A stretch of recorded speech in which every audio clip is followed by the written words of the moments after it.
The MetzMusic podcast helps doctors, dentists, and other professionals make better financial decisions. Hosted by myself, Dr. Tommy Perkins, a GP. And by me, Dr. Ed Cantelow, a GP, but also a chartered accountant and chartered tax advisor. This podcast is for general information only and does not constitute any form of advice, and tax allowances and rates are subject to change. Welcome to the MetzMusic podcast. Maybe you're a doctor like us, or dentist, or other highly trained professional, and you've had plenty of education in your chosen profession. But have you had any financial education? You probably record hours of professional CPD every single year, but do you record any financial CPD? How to manage your money, savings, investments, how to get the best mortgage, paying down debt, protecting your future, and making sure that you're paying the right amount of tax. My name is Dr. Tommy Perkins, and I'm a GP. And I'm Dr. Ed Cantelow, a GP, but also a chartered accountant and a chartered tax advisor. And yes, you did hear that right. Not only is Ed a doctor, he's also a chartered accountant and a chartered tax advisor. And we started MetzMusic to help people like you make better financial decisions.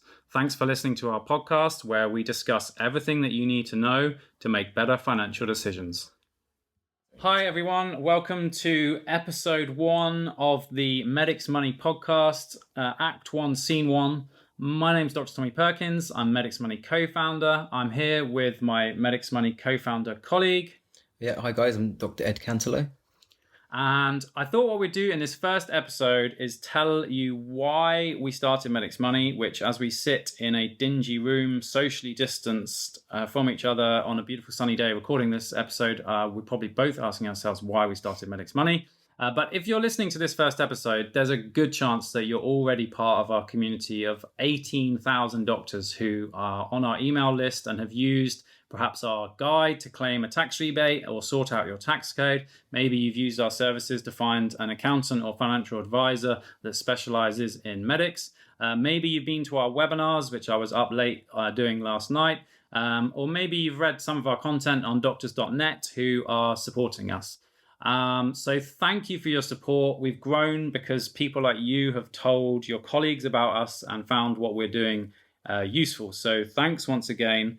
But I thought we should start, by telling you why we started MetzMusic. So, Ed, you are not only a recently qualified GP. Congratulations on CCTing. Thank you.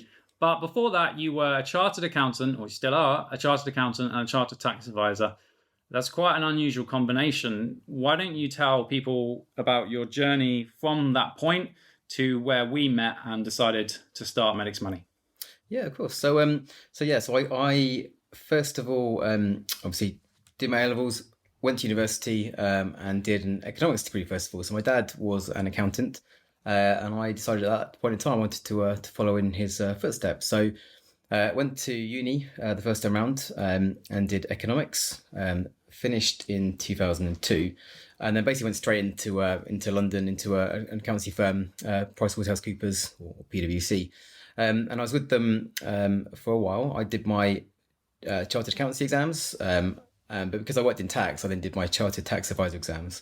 But then in 2009, around my 29th birthday, I had a bit of an accident and a bit of a life changing moment.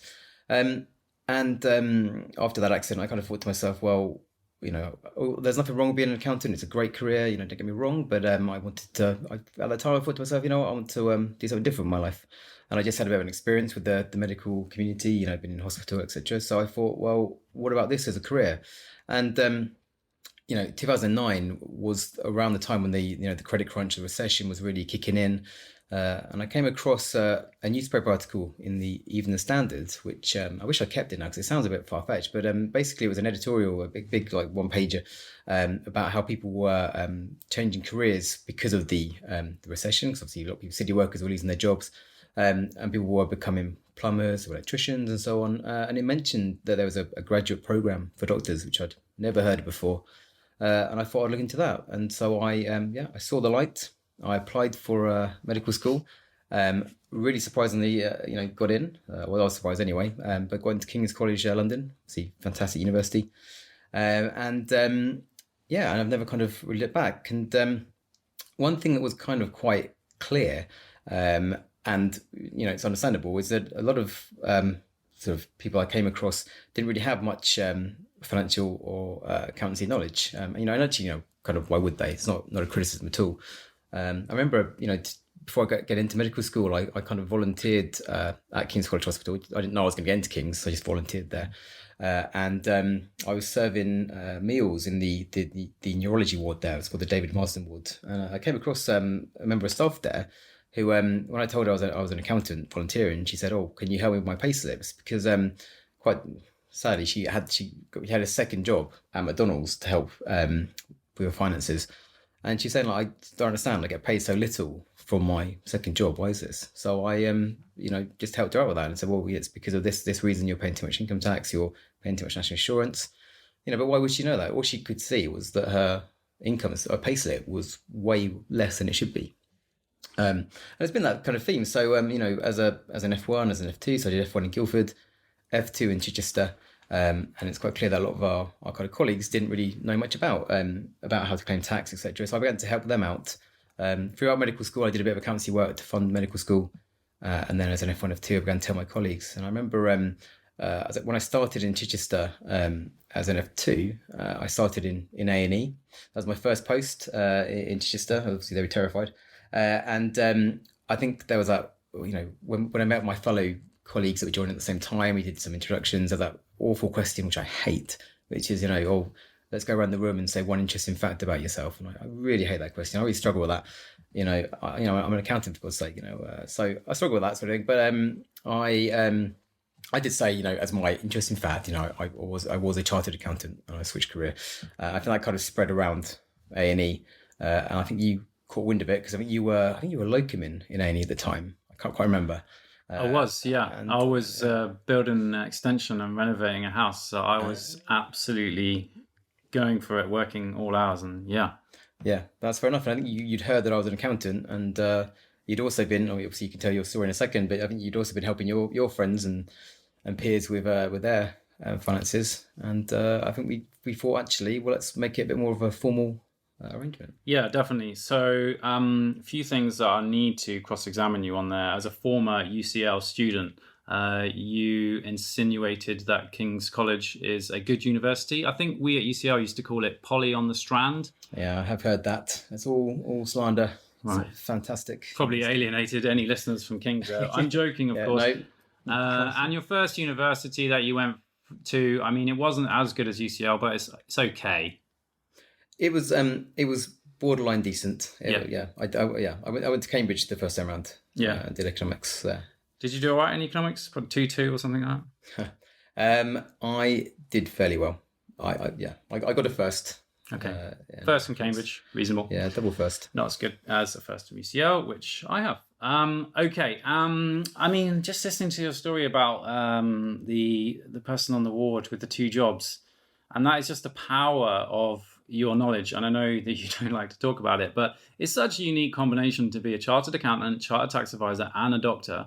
And just leveraging the power of your knowledge is basically how MetzMusic is helping our colleagues to make better financial decisions. So that's key to everything we do. And must have been quite the life-changing experience to switch from sitting in a nice, comfortable office at PwC, which is probably one of the world's most reputable accounting firms, to become a doctor. So we'll definitely get into the details on that, and maybe in another podcast. You've been through that journey. You mentioned that we met when I was locuming A&E. So I guess my story starts 12 years ago, really, because I did medicine as a second degree also. And as a result, I racked up about £85,000 of student debt, which back then was a huge amount. No one had that amount except poor people like me, basically. And so when I graduated, I knew that I had to get good at my finances. And I had received no financial education whatsoever throughout medical school or anything, but I realized that I had to get on the pace. And so over the next 12 years, I had a long, torturous, difficult journey about how to manage my finances, which kind of brings me to where I am now, which is debt-free, except for my mortgage, very comfortable, and on top of my finances. So I think how Medic's Money started. Well, you might not know this actually, that Medic's Money was founded on the same day as my first daughter was born. Interesting. And we'll definitely talk about the reason for that in another episode. Is quite a significant reason, really. But through my personal financial journey of learning to help myself, people found out that I was pretty reasonable at managing finances, and I think I claimed a load of tax back on all my professional expenses, got a check for like 2 or 3 grand, and everyone was like, whoa, how do you do that? So started helping them out, and then they told their friends, and before I knew it, I was helping out a lot of people with their finances. But it was never what I wanted to do. I love being a doctor, still work as a doctor. But more and more people were asking me for help, and it was getting too much. So I tried to sort of shut it down, and it just wouldn't die, basically. And then when I met Ed with his unique skill set, I think we both kind of realized that somebody needed to do something to help doctors, and we kind of hoped that somebody else would do it, but they didn't. And so eventually we decided to go for it full bore and start Medic's Money. And we started 18 months ago now, and we have over 18,000 email subscribers. Thousands of you have downloaded our guide. Last month on our website, we had 20,000 users, which is amazing. We also, last month, connected our colleagues to 187 of our colleagues, 187 of them, to a new specialist medical accountant or financial advisor. So I think we've kind of touched on what we do, really. One, we provide free financial CPD to doctors so that they can get the knowledge that they need to make better financial decisions.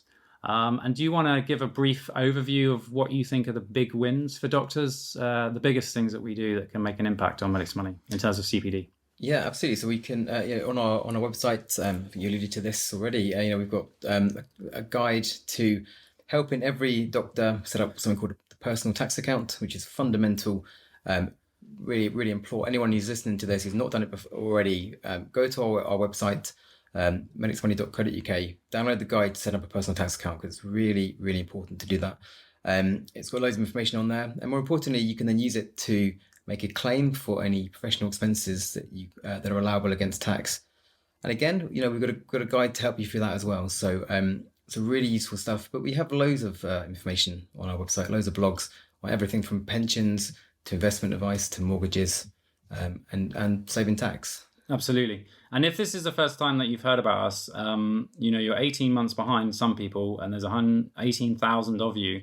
The best way, in my opinion, to get up to speed quickly is to download our new ebook. It's totally free, and it's at medicsmoney.co.uk/ebook, and download that. And it takes you through a step-by-step way to get on top of your finances. So we talk about how to make sure you're paying the right amount of tax, how to get your tax code sorted. But we also talk about how to budget, how to save, how to invest. Do you need income protection insurance and life insurance? And if so, how should you buy it? So I would definitely recommend you, if you haven't already and you want to get up to speed quickly with some of our best content, it's all sort of collected in that book. So medicsmoney.co.uk/ebook. It's been out a month now, and I think I had a look the other day, there's been over 8,500 downloads in the last month. So yeah, definitely check that out. So first thing we do is provide financial CPD. But the other thing that we do, and again, this is all grown from demand from our colleagues, they were constantly asking us, where can I find a good medical accountant or a good financial advisor that understands doctors? And we used to just say to our friends, okay, well, what are you after? Okay, well, I'm after self-assessment. Well, this accountant might be best for you. Or I'm after pensions advice. Okay, well, that's complicated. So this accountant might be best for you. And what we do now on Medic's Money is we have an amazing network. And I'm just blown away by the talent on our network, that we have the best specialist medical accountants in the country and independent financial advisors. And if you need help, you can tell us what you need, and we will match you, just like we used to match our friends and friends of their friends, to the best advisor for you. It's totally free. You can read reviews from these advisors, and some of them display prices, and you can book a consultation with them. So that is another massive thing that we do, because doctors really struggled to know where to get good advice. And, it's a specialist area where you would benefit from specialist knowledge. So I think that sums up neatly what we're about. And in this podcast, we're going to just carry on doing what we do, really, which is to educate you more about your finances to make better financial decisions. Is there anything else that I've missed, Ed, or about our story? No, but anything to say? That covers it all nicely. Yeah, and we'll definitely get into more detail on Ed's life-changing thing and why the company was founded on the same day my daughter was born. Sympathies to my wife for that one. I mean, I didn't actually do it personally on that day, but it just turned out. But anyway, we'll talk about that another time. So thanks for tuning in. Next time, we're going to jump in pretty deep, head first into how to claim tax rebates on those super expensive postgraduate exams and other things. So that's a way that we've helped doctors save thousands of pounds for free. So we're going to do that next time, and hopefully tune in there. If you like this episode and you like what we're doing, leaving us a review on whatever podcast platform you're listening on really helps other doctors to find us. So thanks for doing that. See you next time. Thanks, guys.